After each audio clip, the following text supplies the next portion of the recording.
আসসালামু আলাইকুম। অনেকেই স্টারলিংক নিয়ে জানতে চেয়েছেন, তো তাদের জন্য ভিডিওটা বানাইতেছি। তো বেসিক্যালি আমি যখন স্টারলিংক অর্ডার করছি, টোটাল ৩টা জিনিস আমার কাছে আসছে। এটা এক্সট্রা কিনতে হয়েছে। এটা হচ্ছে যে আমাদের ভেতরের রাউটার, এটা হচ্ছে যে এটা বাইরে থাকে আমাদের ডিশ, এটা বাইরে থাকতে হবে।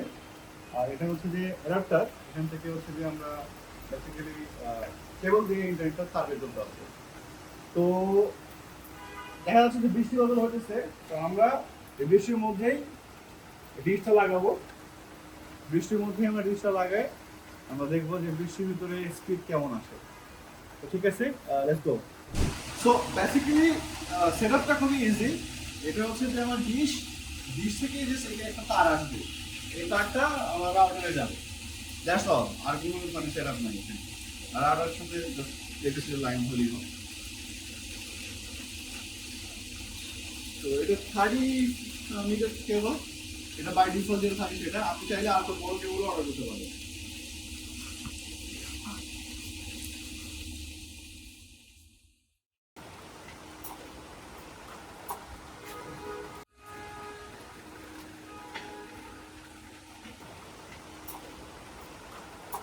সো এটা হচ্ছে যে আপনার ডিশ থেকে যে তারটা সেটা এটা আসছে, আর এটা হচ্ছে রাউটার। সো বেসিক্যালি ডিশের তারটা রাউটারের মধ্যে এখানে ঢুকায় দিলেই এটা কাজ করবে। বা সিন্স আমি একটা এক্সটেনশন কেবল কিনে নিয়ে আসছি, তো আমি যেটা করতেছি এই কেবলটা মধ্যে আমি তার ডিশের তারটা দিলাম, সো দ্যাট আমি এই জায়গা থেকে পরে ব্রডব্যান্ডের লাইন আনতে পারি আমার অফিসের জন্য, সব জন্য, যাদের ওয়াইফাই সমস্যা ইস্যু আছে। আর এটা ঢুকাই দিলাম এই জায়গায়। সো দ্যাটস ইট নাও আমি এখানে হচ্ছে যে পাওয়ার কানেকশন দিচ্ছি। আসসালামু আলাইকুম। ইদানিং আমাকে অনেকেই মেসেজ করছেন যে কিভাবে স্টারলিংক কিনতে পারবেন। তো স্টারলিংক নিয়ে যাবতীয় যা কিছু আছে সবই এই ভিডিওর মধ্যে আমি দেওয়ার চেষ্টা করতেছি। স্টারলিংক কিনতে হবে আপনি যে কোনো জায়গা থেকে কিনতে পারবেন, যে যেই জায়গায় স্টারলিংক বেচে। বাংলাদেশে স্টারলিংক বেচে না। স্টারলিংক আপনি আমেরিকা থেকে কিনতে পারবেন, দুবাই আছে কিনা আমি জানি না। আমি কিনছি মালদ্বীপ থেকে। তো মালদ্বীপে স্টারলিংকের যে প্রাইসিং সেটা তুলনামূলকভাবে অন্যান্য যে কোনো জায়গা থেকে কম আর কি, মানে সাউথ এশিয়ায়। আফ্রিকাতে বোধহয় আরও কিছু কম পাওয়া যায়। তো আমার পক্ষে তো আফ্রিকা যাওয়ার মতো সম্ভব না। তো মালদ্বীপ থেকে আমি স্টারলিংক কিনছি, মালদ্বীপের ঠিকানা, মালদ্বীপের ফোন নাম্বার ইউজ করে। তারপরে ওইটা আমি নিয়ে আসছি, নিয়ে আসার পরে আমি আমার ছাদে লাগাইছি, এখন আমি চালাইতেছি। আমি মোটামুটি on an average 300 Mbps speed পাই। মেঘ টেক থাকলে একটু ঝামেলা হয়। যাই হোক, আমরা বিস্তারিত এটা রিভিউ ভিডিও পরে দিব। এটা আমরা চেষ্টা করতেছি ইনফরমেশনগুলো পাস করার জন্য আর কি। তো আমরা 15-20টা ডিভাইস লাগে, মোটামুটি 100 Mbps এর উপরে স্পিড পাইছি এখন পর্যন্ত। আমি মোটামুটি হ্যাপি এখন পর্যন্ত স্পিডের দিক থেকে।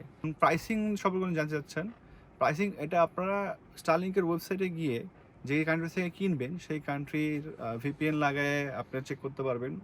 স্টারলিংকের ওয়েবসাইটে সরাসরি ডিভাইস কিটের প্রাইস থাকবে, অন্যান্য ইকুইপমেন্টস আপনার যদি লাগে কোনো কিছু সেটার প্রাইস থাকবে, আর মান্থলি প্যাকেজ যেটা সেটারও প্রাইস থাকে।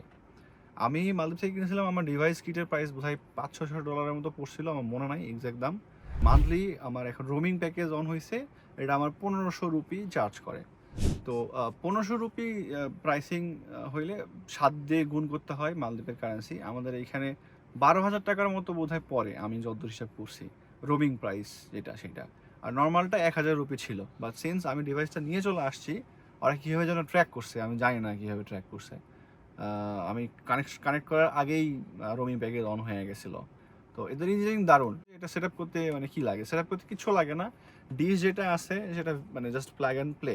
ওই ট্রাইপডের মতো একটা জিনিস দিচ্ছে, ওটার ভিতরে জাস্ট ঢুকায় দিলেও হয়ে যায়। আর ওইখানে কোনো কিছু নাই, ওইখান থেকে একটা কেবল আছে, ওই কেবলটা এনে রাউটারে ঢুকাইতে হয়।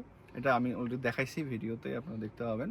ওই রাউটারের ভিতরে কেবল দিলেই ব্যাস, কেবলে আপনি রাউটারে লাইন দিবেন, পাওয়ারের লাইন দিবেন, ব্যাস শেষ, আর কোনো কিছু নাই এখানে। আর বাদ বাকি আপনার ফোন থেকে অ্যাপ ইনস্টল করবেন, অ্যাপ থেকে আপনি ওয়াইফাইয়ের পাসওয়ার্ড, ওয়াইফাই নেম এগুলো সেট করতে পারবেন। অনেকেই কোশ্চেন করছে এটা বাংলাদেশে চলে কিনা।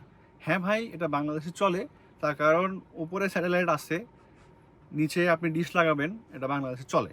বাংলাদেশে এটার পারমিশন আছে কিনা, না, পারমিশন নিয়ে কাজ হইতেছে। আপনার স্টারলিংকের অফিসিয়াল নাকি আসছিল, আমি একটা পেপারের একটা লিঙ্ক দিব নে, ওইটা আপনারা একটু দেখে নিন, ভিডিওতে অ্যাড করে দিবে আমার এটা। ওইখানে নাকি স্টারলিংকের অফিসিয়ালদের সাথে নাকি পলকের কথাবার্তা হয়েছিল, তারা নাকি 3টা ডিভাইসও দিয়ে গেছে। তারপরে পলক এটা কী করছে, কিসের মধ্যে কি ঢুকায় রাখছে আমি জানি না। ওটার আর কোনো আপডেট নাই। যখন ইন্টারনেট অফ ছিল আন্দোলনের মধ্যে, ওই সময় ওরা ভালোভাবে চালাইছে। আগারগাঁওতে যে আইসিটির বিল্ডিং আছে ওটার উপরে ওরা লাগাই রাখছে। আমি হচ্ছে যে মানে ড্রোন তুইলাও দেখে আসছি আর কি। এটা লুকায় ছাপায় চালাইছে, সারা বাংলাদেশে এটা মানে কখনোই জানায় নাই।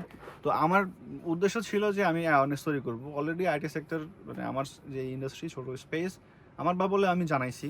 এখন এই ভিডিওর উদ্দেশ্য হচ্ছে যে মানে আমি চাই মানে সবাই এটা জানুক যে এটা কাজ করে বাংলাদেশে, ভালোভাবে কাজ করে, কোনো রকম প্রবলেম ছাড়া, এবং মানুষজন ইউজ করতেছে। এখন কোশ্চেন হচ্ছে যে এটা কি লিগাল হয় কিনা। টেকনিক্যালি এটা লিগাল হয় না, হ্যাঁ, আবার মানে ইললিগালও হয় না, মানে এটা হচ্ছে যে গ্রে জোনের মধ্যে পড়ে।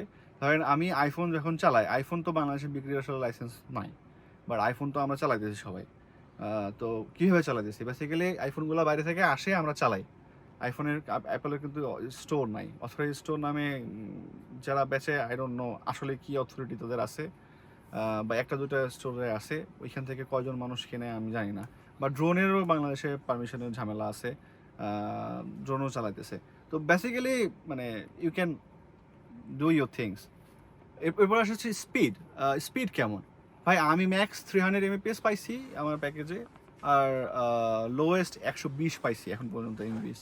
তো বাংলাদেশে এরকম স্পিড কোনো ব্রডব্যান্ড লাইনে আমি পাই নাই এখন পর্যন্ত সোফার। So I am very happy যে টাকা দিতেছি আর যে স্পিড পাইতেছি সেটার বিষয়ে। আচ্ছা, কেউ কেউ জিজ্ঞাসা করছেন সার্ভিস কেমন পাচ্ছি। দেখেন আমি অলরেডি মানে জাস্ট একদিন ইউজ করছি, ভালোভাবে টেস্ট করছি, আর আজকে আমরা লাগাইছি, মেঘের কারণে ঝামেলা হইতেছে। তো আমরা এটা মোটামুটি 1-1.5 মাস ইউজ করার পরে এটা প্রপার কিন্তু রিভিউ ভিডিও দিতে পারবো যে আসলে অফিসে সবাই মিলে চালাইছি, চালানোর পরে কি অবস্থা না অবস্থা, কতক্ষণ চলতেছে। এখনই আসলে মানে 1-2 দিন চালায় রিভিউ দেওয়া সম্ভব না, সার্ভিস কেমন পাচ্ছি বলা আসলে উচিত না। তো এটার জন্য একটু আমাকে সময় দেওয়া লাগবে। বাংলাদেশে কোনো ফি নাই, আমি এয়ারপোর্টে যখন আসছি এখন কোনো চেক টেক করতেছে না। তো আপনার যাদের কেনার লাগে আপনারা এখনই কিনে নিয়ে চলে আসেন। পরে যখন চেক টেক করবে তখন কি জিজ্ঞাসা করবে, কি বলবেন, গেমিং টেমিং বলে মেবি আই ডোন্ট নো, মানে আপনারা আমার থেকে অনেক স্মার্ট, আপনারা ভালো বলতে পারবেন। আচ্ছা, আরেকটা বিষয় যে আপনারা হয়তো কোশ্চেন করতে পারেন যে স্টারলিংক আসলে বাংলাদেশে আপনি কীভাবে নিয়ে আসছেন, বা আমি কীভাবে মালদ্বীপ থেকে অর্ডার করছি। Very simple. আপনি মালদ্বীপের যে কোনো ভিপিএন ইউজ করে স্টারলিংকের ওয়েবসাইটে ঢুকবেন। আপনি এয়ারবিএনবি থেকে যে কোনো অ্যাড্রেস নেবেন, নেওয়ার পরে আপনি ওই অ্যাড্রেসে অর্ডার করবেন, আর ফোন নম্বর আপনি দিবেন মালদ্বীপের যে কোনো একটা ফোন নম্বর। মালদ্বীপে যদি আপনার কোনো কেউ থেকে থাকে আত্মীয়স্বজন, তাহলে আরও সহজ হয়। আমি গিয়ে তারপরে অর্ডার করছি, দেন আমার আসতে লেট হয়েছে, আমি চলে আসছি, তারপরে আবার গিয়ে আবার নিয়ে আসছি। ব্যাক অ্যান্ড ফোর্থ আপনাদের করা লাগবে না, ভেরি ইজি ওয়েতে আপনারা করতে পারবেন। আপনার যে মালদ্বীপের একটা রেসিডেন্ট অ্যাড্রেস দেবেন, একটা ফোন নাম্বার দিবেন, দিয়ে স্টারলিংকের ওয়েবসাইট থেকে অর্ডার করতে পারবেন। বাংলাদেশি ক্রেডিট কার্ড দিয়েই অর্ডার করতে পারবেন, বা আপনার যদি ওয়াইজার কার্ড থাকে সেটা দিয়ে করতে পারবেন। তারপরে যখন আপনার ওরা ডিএচএলে পাঠিয়ে দেয়, তো আপনার ইমেল দিয়ে আপনি ট্র্যাক করতে পারবেন আপনার ডেলিভারি হয়েছে কি না। ডিএচএল অফিসে আসার পরে, ওয়্যার হাউসে আসার পরে ওটা 3 দিন পর্যন্ত ওখানে থাকে, কোনো সমস্যা হয় না। যখন এটা আপনার মালদ্বীপে ঢুকে যাবে, আপনি এখান থেকে প্লেনে করে চলে যাবেন, গিয়ে আপনি সরাসরি ডিএচএল অফিস থেকে আপনি ইমেল দেখা কালেক্ট করতে পারবেন। তারপরে আপনি ওটা হচ্ছে যে আমি বক্স ফেলাই দিছি, আমি দিয়ে আমার লাগাজে ভরে নিয়ে চলে আসছি। সো আপনারা এটা ফলো করতে পারেন। আপনাদের বাইরে যদি লোকজন থাকে, কেউ আসে, সে আসার সময় যেই দেশ থাকবে আর সেই দেশ থেকে নিয়ে আসলেও হবে। প্রাইসিং এখান থেকে চেঞ্জ হয়ে যায়। আরেকটা বিষয় হচ্ছে যে অনেকে জিজ্ঞাসা করছেন যে স্টারলিংক ব্যবহার করতে কোনো অনুমতিপত্র, ছাড়পত্র, অনুমোদন এগুলো নিতে হয় কি না। ভাই আমার জানা নাই, আমি লিগ্যাল জিনিসপাতি বুঝি না। যদি প্রয়োজন হয় আমাকে জানাবেন, আমিও নিব, কোনো সমস্যা নাই। আমি চাই এটা লিগ্যালভাবে বাংলাদেশে আসুক। লিগ্যালভাবে আসতে পারতেছে না কারণ আইএসপি লাইসেন্সটা স্টারলিংকে দেওয়া হয় নাই। শুধু আইএসপি লাইসেন্সটা স্টারলিংকে দেওয়া হলে এটা বোধহয় কিছু টাকা জমা দিতে হয়, 500 কোটি টাকার মতো। ওইটা স্টারলিংক উইল পে দ্যাট। এই কার্যক্রম গভর্নমেন্টকে নিতে হবে, এবং সেটা যদি তারা নেয় তাহলে মানে I can help on that. এর বাইরে আমার লিগ্যাল জিনিসপাতি আসলে জানা নাই, বাংলাদেশের আইন কানুন সম্পর্কে আমার ধারণা কম। আচ্ছা, আজকের ভিডিও এই পর্যন্তই আমরা শেষ করব। এর আগে জাস্ট আমি একটা আপনাদের যদি জানিয়ে রাখি, সেটা হচ্ছে যে আমি স্টারলিংকে অবৈধভাবে বাংলাদেশে চালানোর মানে পক্ষে কোনো ক্যাম্পেইন চালাইতেছি না। আমি জাস্ট অ্যাওয়ারনেসের জন্য যেটা করতেছি যে স্টারলিংক বাংলাদেশে চলে, ওপরে স্যাটেলাইট আছে, নিচে আমরা ডিশ যদি নেই, এটা চলে। বিকল্প ইন্টারনেট হিসেবে এটা খুব ভেরি গুড জিনিস হইতে পারে। কেউ সুইচ টিপে ইন্টারনেট বন্ধ করে বলতে পারবে না যে আমার ডাটা হাউস পুড়ে গেছে, ডাটা সেন্টার পুড়ে গেছে, বা আমার সাবমেরিন কেবল কাটা পড়ছে কেউ ইন্টারনেট বন্ধ। মানে ওইসব বুলশিট বলার দিন শেষ, সেটা যে দলই ক্ষমতায় আসুক না কেন। আমি চেষ্টা করছি নাহিদ সাহেবের সাথে যোগাযোগ করার, ওনার হোয়াটসঅ্যাপেও আমি মেসেজ পাঠাইছি, কিন্তু কোনো রিপ্লাই এখনও পাই নাই। যদি স্টারলিংকের সাথে কথা বলতে চাই, অফিসিয়ালভাবে বাংলাদেশে নিয়ে আসতে চাই, সেই ক্ষেত্রে আমি হেল্প করতে পারবো। আমি স্টারলিংকের সরাসরি অফিসিয়ালদের সাথে ডিরেক্টলি কানেক্টেড এবং রিসেলারদের সাথে সরাসরি কানেক্টেড। সো বাংলাদেশে এটার স্কোপ অনেক অনেক জায়গায় আছে, মানে শুধু এটা অফিস ইউজের জন্য না বা বাসা ইউজ করার জন্য না, মেরি টাইমে আমাদের পুরা হচ্ছে যে সমুদ্র অঞ্চল কভার করতে পারবে। তারপরে আমার পার্বত্য অঞ্চল, আমার হচ্ছে যে বা সুন্দরবনের ভেতরে অনেক রিমোট জায়গায় আছে যে জায়গায় এটা আসলে ইউজ কেস আছে। তো যদি অফিসিয়ালভাবে আনতে চাই তাহলে আমি সরাসরি ইমেলে ইন্ট্রো করে দিতে পারবো। আপনারা এই ভিডিওটি একটু বেশি করে শেয়ার করে অ্যাওয়ারনেস তৈরি মানে করেন, যাতে করে আসলে আমরা সবাই এই ভালো জিনিসটা বাংলাদেশে নিয়ে আসতে পারি। ঠিক আছে, ধন্যবাদ। সালামু আলাইকুম, ভালো থাকবেন।